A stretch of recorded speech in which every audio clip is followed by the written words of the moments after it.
Hey, what's going on, guys? I'm back with another video. In this video, I'm going to be showcasing my warrior class subclass knight. I'm going to be showing you all the moves, what build I use for my abilities, and etc. Let's get into the video. So first, we have shield slam. So shield slam, slam the area around you with your shield, generating high threat.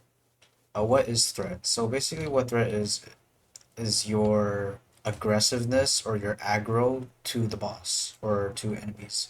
So if they have high aggro or high threat, they will attack you more.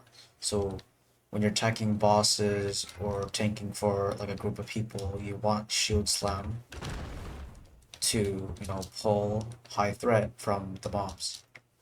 Then we got shield bash. Strike your target with your shield while maintaining a defensive stance.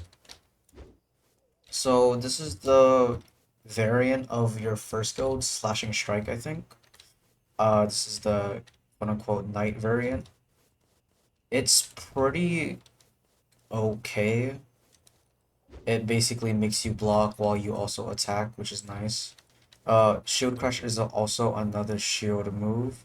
Charge forward with your shield, hitting and blocking anything in your way. So while I'm in this state, I basically block all the damage that's coming towards me. Then I have Aegis Battle Aura.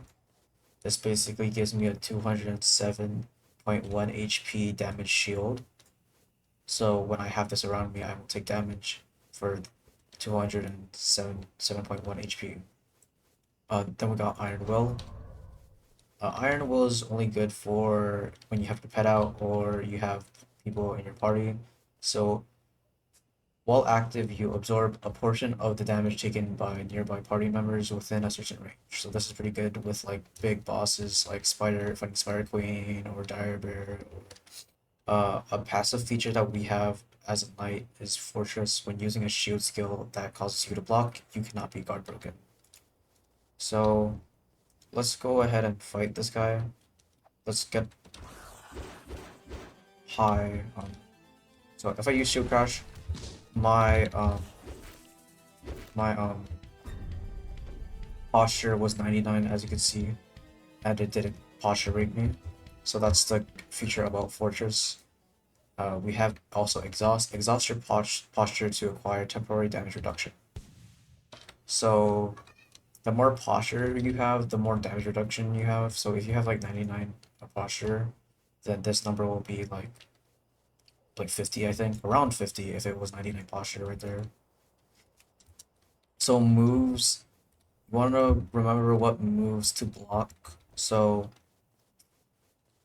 if if you see like red moves, like it'll show like a red effect and then a sound effect. You can't block those moves and you can't parry those moves, so your shield abilities won't work. As as for like, basic moves that do, guard break, but is blockable and parryable, you could still block it with your shield moves.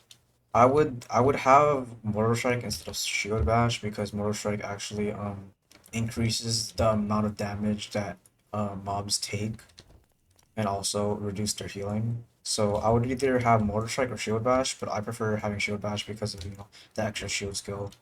If I'm gonna get hit by a guard breaking move and I can block it with my skill and I'm low HP, Shield Bash is a perfect skill to quickly use it. It's like a parry. You want to like time these perfectly so you get the 99 posture. You want to have exhaust off cooldown, so it's ideally to have high posture before using exhaust. It's not really good to have 50 exhaust, 50% posture exhaust, so it doesn't really give that much damage reduction. So I would, you know, use your shield moves when you know that they're gonna guard break you, or it does high posture, and then use exhaust to, convert the posture into damage reduction. So this is my PvE. If I was tanking with my friends, I would actually have leap somewhere. But if it's like a area where I don't need leap, this is my build. So I have focus training since a lot of the skills take a lot of focus. So that's why I do have all three focus trainings. You don't have to if you don't want to. You could sub out focus training one for something else like leap or something. but this is what I have. I'm gonna tank with my friends or with a lot of people. As for my PV, if I'm gonna be doing solo content, I would probably place Shield Bash with a Hindsight Slash and then Shield Slam with Thrusting Strike or Whirlwind. Other than that, I think that's pretty much it for the build. I don't really use Counter Force because you don't really have any hyper armor as a knight, which kind of does suck.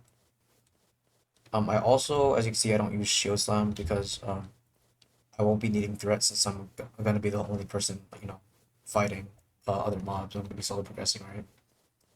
You do want Shield Crash because it does high posture to enemies, and it also lasts very long, so you could get more posture on your bar, so you could convert it into exhaust. And here's my build so far. I have Wardrobe Helmet, Turtle Shell with 3 stamina runes. Here's my build so far. I have Wardrobe Helmet with no runes, no slots. I have Turtle Shell with 3 stamina runes. A backpack, Wardrobe boots, Troll Stone Column, Bronze's Merit, Ring of Vitality, Warrior's Ring, Shield God Ring, Elder Ring, and this Lantern. I don't really have my best in slot gear. Your best weapon for like tanking is going to be Sand Shooter because it gives a good amount of stamina, which it gives like 4 to 5 stamina, which is pretty decent. It's the only uh, it's the only end game weapon that gives stamina, so that's pretty good. You would like to min-max your Lance's Merit at least because 3 is the max. I'm trying to get min-max mine as well. A backpack because of the extra armor. Armor actually reduces damage to the level. So damage reduction against level 40 attacker is 36.5%. One thing I would change about this build is probably my helmet and my wardrobe boots. Since I would swap it out for the armory gear because armory gear gives way more armor and way more stats. But though it doesn't give stamina, but the trade-off with more armor than stamina is significant, so it's better to have more stamina. I mean, more armor than no stamina. So I just need to get the armory gear for the helmet and the boots, and then my sand shooter, and then my build is pretty much good to go.